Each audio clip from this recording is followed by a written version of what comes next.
Megastar Chiranjeevi నుండి వైవిధ్యమైన సినిమాలను ఆశిస్తున్న ప్రేక్షకులకు ఇది నిరాశపరిచే విషయమే. మెగాస్టార్ మారడం లేదు, మాస్ జపం వదలడం లేదు.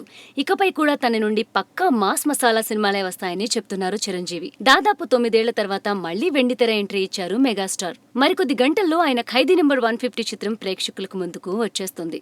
ఈ సినిమా తర్వాత చిరంజీవి చేయబోయే సినిమాలపై కూడా క్లారిటీ వచ్చేసింది. దర్శకుడు సురేందర్ రెడ్డి, బోయపాటి సీనులను లైన్లో పెట్టారు చిరు. ఇందులో సురేందర్ రెడ్డి సినిమా ఏప్రిల్లో సెట్స్ పైకి వెళ్తోంది. దీనికి చరణ్ నిర్మాత. తర్వాత బోయపాటి చిత్రం ఉంటుంది. ఈ 2 సినిమాలు మెగాస్టార్ అంటే ఊగిపోయే మాస్ ఆడియన్స్ అభిరుచికి తగ్గట్టే 9 ఏళ్ల తర్వాత మళ్లీ రీ ఎంట్రీ ఇచ్చారు చిరు.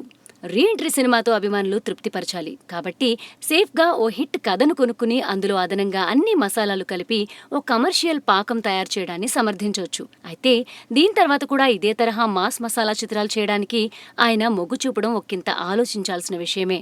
ఇప్పుడు సినిమా చూసే ప్రేక్షకుల అభిరుచి మారింది. ఈ 9 ఏళ్లలో చాలా మార్పులొచ్చాయి.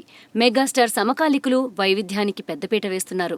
దంగల్ సినిమాలో బాణా పొట్టతో 4 ఆడపిల్లలకు తండ్రిగా కనిపించి యావత్ సినీ ప్రపంచంతో శభాష్ అనిపించుకున్నారు అమీర్ ఖాన్. ఇక బాలీవుడ్ మెగాస్టార్ అమితాబ్ గురించి చెప్పక్కర్లేదు. సూక్ష్మం గ్రహించి సోలో హీరోగా చేస్తూనే డీగ్లామరైజ్డ్ పాత్రలు చేయడం ప్రారంభించారు. ఇప్పుడు ఆయన మెగా నటుడిగా వెండితెరపై ఓ వెలుగు వెలుగుతున్నారు.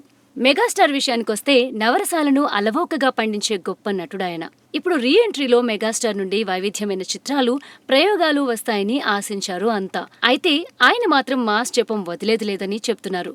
సో ప్రేక్షకులు మెగాస్టార్ ని మళ్లీ మాస్ మూసలో చూడాల్సిందేనన్నమాట.